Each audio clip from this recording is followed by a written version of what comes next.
আসসালামু আলাইকুম ওয়া রাহমাতুল্লাহ। সম্মানিত ভাই বোনেরা, এখন কিছু প্রশ্নের উত্তর দিব।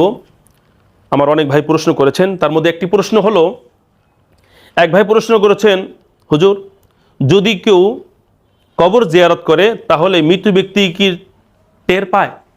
অর্থাৎ কোনো ব্যক্তি যদি কবরে যায় জিয়ারত করার জন্য, তখন কি সেই কবরে থাকা মৃত ব্যক্তিকে টের পায়? এক ভাই প্রশ্ন করেছেন।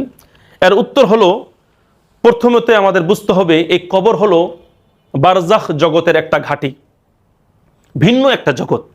সেই জগতের অনুভূতি, সেই জগতের এহসাস, উপলব্ধি, দুঃখ কষ্ট সম্পূর্ণ এই জগৎ থেকে ভিন্ন। সুতরাং কবরের বিষয়টা দুনিয়ার সাথে তুলনা করবেন না, বরং কবরের বিষয়টা সম্পূর্ণ ভিন্ন। সেখানে কষ্ট পেলেও দুনিয়ার কষ্ট ওই কষ্ট এক নয়, পার্থক্য আছে। সেখানে সুখে থাকলেও দুনিয়ার সুখ আর ওইখানের সুখ এক নয়। তাহলে এখন মেন উত্তর হলো, কোনো ব্যক্তি যদি মারা যায় তখন তার দেহটা অচল হয়ে গেলেও আত্মা কিন্তু সচল থাকে। দেহ অচল হয়ে গেল, আত্মাটা সচল থাকে।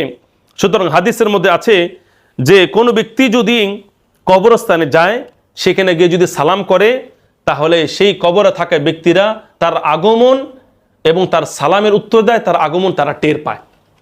বুঝতে পেরেছেন? আপনারা যে প্রশ্ন করেছেন, যদি কেউ কবর জিয়ারত করে তাহলে মৃত ব্যক্তি কি টের পায়? হ্যাঁ, অবশ্যই টের পায়, হাদিসের দ্বারা প্রমাণিত। যেমন বুখারী শরীফের হাদিস, বুখারী শরীফের হাদিসের মধ্যে আছে, বুখারী শরীফের হাদিস কোনটা?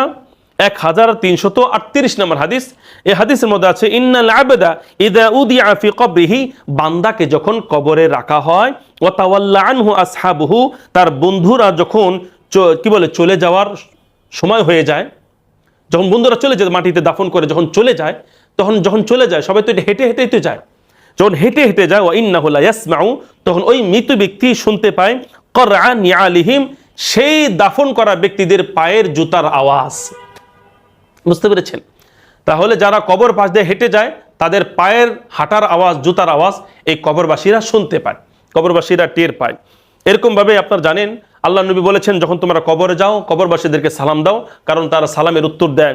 এর জন্য আন্না রাসূলুল্লাহ সাল্লাল্লাহু আলাইহি ওয়াসাল্লাম আতাল কবরা, নবীজি যখনই কবরে আসতেন, ফাকালা, নবী বলতেন, আসসালামু আলাইকুম দারা কওমিন মুমিনিন, তিনি বলতেন, হে মুমিনদের ডেকে বলতেন, হে মুমিনবাসীদের আবাসস্থল, হে মুমিনদের আবাসস্থান, এইভাবে ডেকে ডেকে বলতেন। এক কথা বলতেন যে যারা কবরে আছো তোমাদেরকে আমি সালাম দিচ্ছি, ওয়া ইন্না ইনশাআল্লাহু বিকুম লাহিকুন, আর অচিরে আমরাও তোমাদের সাথে মিলিত হব, অর্থাৎ আমাদের প্রাণ চলে যাবে, আমরাও তোমাদের এই কবরে চলে আসব।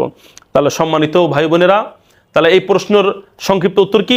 হ্যাঁ, যারা কবর জিয়ারত করতে যায় তাদের জিয়ারত কবরবাসী তারা টের পান, তাদের আওয়াজ শুনতে পান, তাদের হেঁটে যাওয়া, তাদের কথোপকথন সবই তারা শুনতে পান, কিন্তু তারা উত্তর দিতে পারেন না।